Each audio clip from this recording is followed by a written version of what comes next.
तो ये तुम्हारा पेपर है institute of actuary of India, right? हाँ ये तो। ओके। ACET मार्च 2025 का।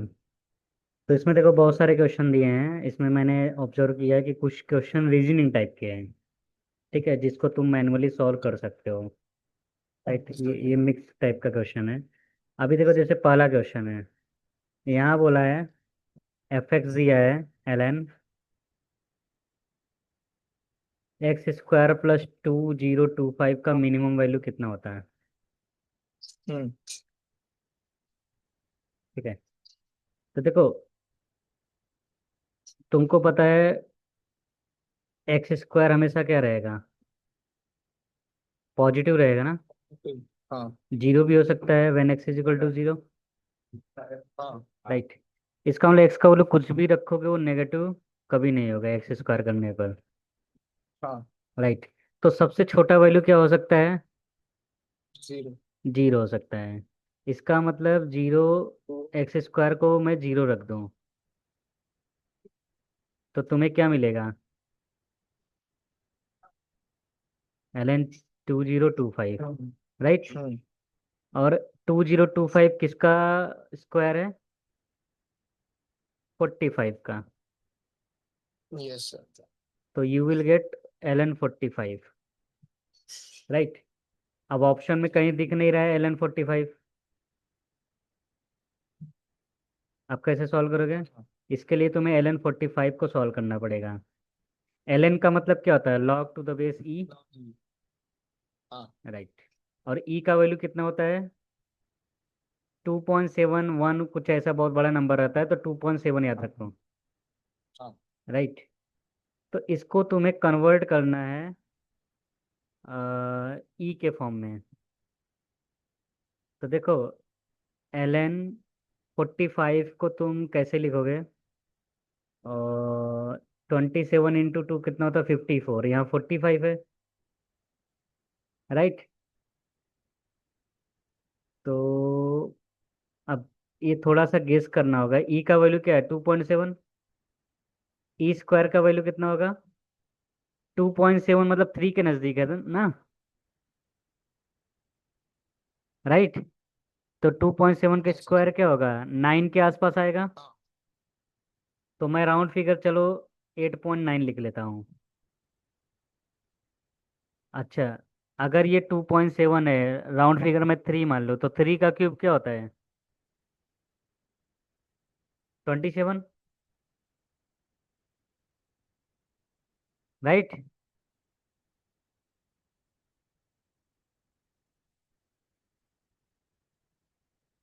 हेलो, हेलो, हेलो, आवाज़ आ रही? हाँ सर। ओके,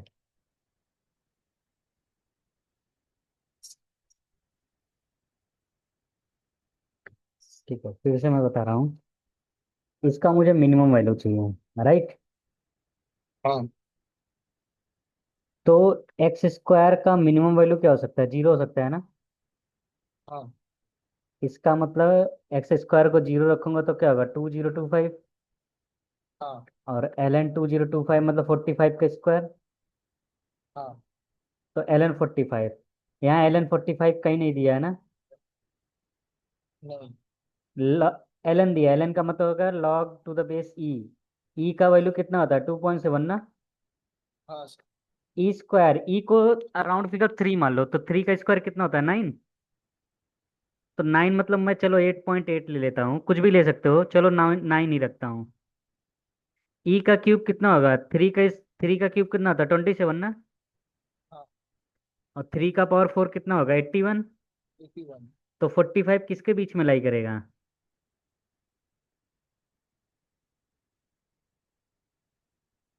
समझ गए?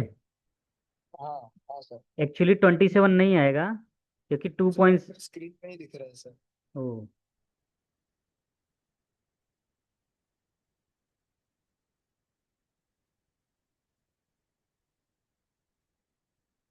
अभी देखा? हाँ अभी देख रहे हैं।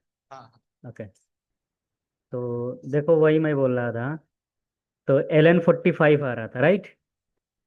हाँ ln 45 किसके बीच में लाई करेगा? स्क्वायर कर रहा हूँ 9 आ रहा है, क्यूब कर रहा हूँ 27, ई का पावर 4 कर रहा हूँ 81। तो एग्जैक्टली ई का पावर 4 81 नहीं आएगा, 84 81 से कम आएगा, क्योंकि ई का वैल्यू क्या होता है? 2.7। मैंने 3 लेके काम किया है, राइट। हाँ सर। तो इसको तुम लिख सकते हो ई का क्यूब ln ई का पावर 3 या 4 यहाँ रहेगा, ठीक है। तो इसका रूट कहाँ से कहाँ तक लाई करेगा? 3 और 4 के बीच में। तो कौन सा ऑप्शन सही है? 3 and 4। यस, समझ गए ना? हाँ हाँ ओके, तो इसका कौन सा ऑप्शन सही है? सी वाला। सी। करेक्ट। दूसरा क्वेश्चन देखो। दूसरा क्वेश्चन में बोला है एफ एक्स दिया है और दूसरा फंक्शन जी एक्स दिया है, इसमें से बताना कौन सा ट्रू है कौन सा फॉल्स है, या ये बोल सकते हैं इसमें से कौन सा एक करेक्ट है, राइट। तो हम्म। देखो, इसको सॉल्व करने के दो तरीके हैं। एक तो तरीका है पूरा अच्छे से सॉल्व करो, दूसरा है कि ऑप्शनल ऑप्शन के हिसाब से सॉल्व करो। जैसे देखो, एक्स का वैल्यू 0 रखो दोनों में, तो एफ एक्स इजिकल टू क्या आ रहा है? 25 ना। और जी एक्स भी क्या आ रहा है? 25 ना। 25। तो दोनों सेम हो सकता है ना। इसका मतलब ए वाला ऑप्शन और सी वाला ऑप्शन कैंसिल हो गया, क्योंकि सेम हो सकता है ना। हाँ अब मैं एक्स का वैल्यू एक बार पॉजिटिव रख के देखता हूँ, एक बार नेगेटिव। एक्स का वैल्यू 1 रखो, 1 पे कितना होगा?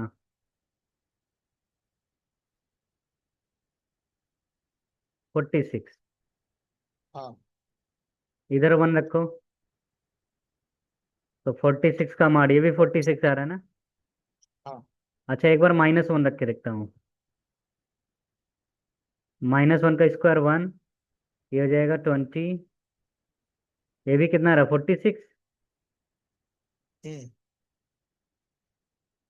-1 का स्क्वायर 1, -20 प्लस 25, यहाँ 6 आ रहा है। अब बताओ कौन ग्रेटर है?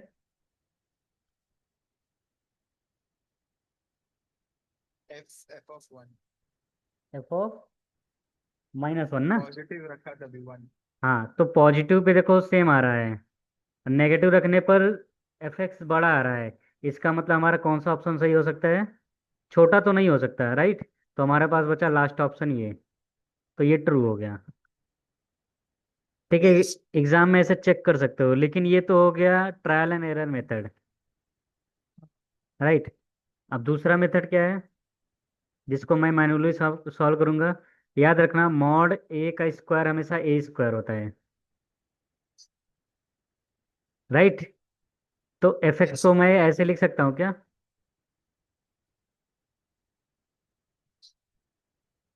तो क्या है? मॉड एक्स प्लस 5 का होल स्क्वायर, राइट। हम्म। हम्म। ओके। अब जी एक्स देखो क्या हो सकता है? X plus 20 x plus 25। तो क्या तुम इसको ऐसे लिख सकते हो? x + 5 का होल स्क्वायर। तो स्क्वायर या मॉड रहे तो मॉड हट जाता है ना, क्योंकि वो तो ऑलवेज पॉजिटिव आएगा। हम्म। ओके। अब तुम सोच सकते हो थोड़ा, यहाँ मॉड x + 5 है, मतलब एक्स का वैल्यू नेगेटिव रखे या पॉजिटिव, ये वैल्यू हमेशा क्या होगा? पॉजिटिव। अब एक्स का वैल्यू यहाँ नेगेटिव रखोगे तो नेगेटिव हो सकता है, पॉजिटिव रखोगे तो पॉजिटिव। जैसे देखो, -10 रख रहा हूँ, तो -10 + 5 कितना हो जाएगा? -5। -5 का स्क्वायर 25। और यहाँ -10 रखो, हमेशा ये क्या होगा? पॉजिटिव होगा ना। अब you can say F x हमेशा क्या रहेगा? बड़ा रहेगा। यस। तो ये तो हो गया मैनुअल मेथड। और दूसरा मेथड कौन सा बताए थे? Trial and error. पहले ट्रायल एंड एरर करोगे तो कुछ ऑप्शन हट जाएगा, जैसे 0 रखने पर इक्वल आ रहा है, तो इक्वल वाला कहाँ नहीं है? ए में नहीं है और सी में नहीं है। फिर एक पॉजिटिव नंबर रख के देखो, एक नेगेटिव नंबर रख के देखो, हमें तुरंत ये मिल जाएगा इन दोनों में से कौन सा रहेगा करेक्ट है। राइट। यस। यस। आगे चले। हाँ। ओके। अब तीसरा क्वेश्चन देखो।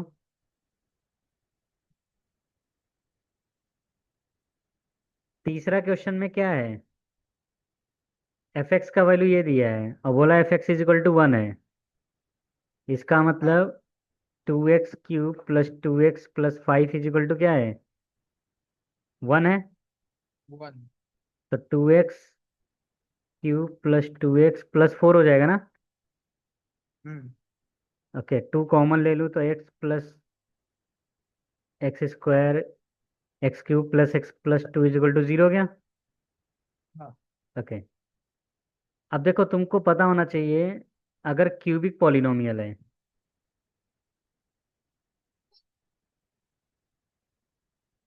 तो क्यूबिक पॉलिनोमियल का ग्राफ कैसा होता है, right. Yes sir, yes. Yes. तो जरूरी नहीं ओरिजिन से ही पास करे, कहीं से भी पास करे लेकिन ऐसा ही जाएगा, राइट। ये जरूरी नहीं कि ओरिजिन से ही पास करे, क्योंकि मैं 0 रख रहा हूँ तो 2 मिल रहा है ना, ये 2 पे भी 2 से भी पास कर सकता है। तो कहीं ना कहीं कट होगा लेकिन एक ही पॉइंट पे कट होगा। तो जब एक ही पॉइंट पे कट होगा तो इसके कितने रूट होंगे, 1 रियल रूट होंगे। हाँ। ठीक। अब तुम बोलोगे सर ऐसा, तो इसका मतलब ये हो गया सभी क्यूबिक पॉलिनोमियल का एग्जैक्टली 1 रियल रूट रहेगा। तो एक तो रियल रूट रहेगा ही रहेगा, ये फिक्स है, लेकिन एक से ज्यादा भी हो सकता है ना। हाँ सर। तो अगर मैं थोड़ा सा ऐसा समझूं, कभी भी कोई क्यूबिक पॉलिनोमियल है तो उसमें से एटलीस्ट ये चीज याद रखना, एटलीस्ट 1 रूट इज रियल। हाँ, एक रूट क्या होगा, रियल होगा। तो इसके हिसाब से ऑप्शन नंबर ए और हट ऑप्शन गया। नंबर डी हट गया, राइट ना। हाँ। अब प्रॉब्लम आ रहा है कि 1 होगा कि 2 होगा, ये मुझे सोचना है। तो इसके हिसाब से देख रहे हो तो क्यूबिक मिल रहा है, क्यूबिक तो मुझे यहाँ से भी पता चल रहा था, राइट ना। तो क्या करेंगे, ये हमारे पास क्या है, एफ एक्स है ना। हाँ। एफ एक्स का डेरिवेशन क्या होगा, 6x+2। हाँ 2। एक्स का वैल्यू कुछ भी रखो, सर, 6x² होगा ना। Right, 6x²। एक्स का वैल्यू कुछ भी रखो, x² तो हमेशा पॉजिटिव होता है ना। तो 6x² भी हमेशा क्या रहेगा, पॉजिटिव रहेगा ना। और 6x² + 2 का भी वैल्यू हमेशा क्या रहेगा, इसका मतलब f डैश एक्स का वैल्यू हमेशा क्या रहेगा, पॉजिटिव। जब पॉजिटिव रहेगा, जब f डैश एक्स का वैल्यू पॉजिटिव रहता है तो उसको क्या बोलते हैं, स्ट्रिक्टली इंक्रीजिंग। हाँ। स्ट्रिक्टली इंक्रीजिंग मतलब ये ग्राफ हमेशा ऊपर की तरफ ही जाएगा। जब ऊपर की तरफ जाएगा तो कहीं ना कहीं सिर्फ एक ही पॉइंट पे कट होगा, नीचे नहीं आ रहा है, सर राइट। यस। हाँ। तो स्ट्रिक्टली इंक्रीजिंग हो और एक ही क्यूबिक है तो समझ जाना है सिर्फ एक ही पॉइंट पे वो कट होगा, एक से ज़्यादा नहीं होगा।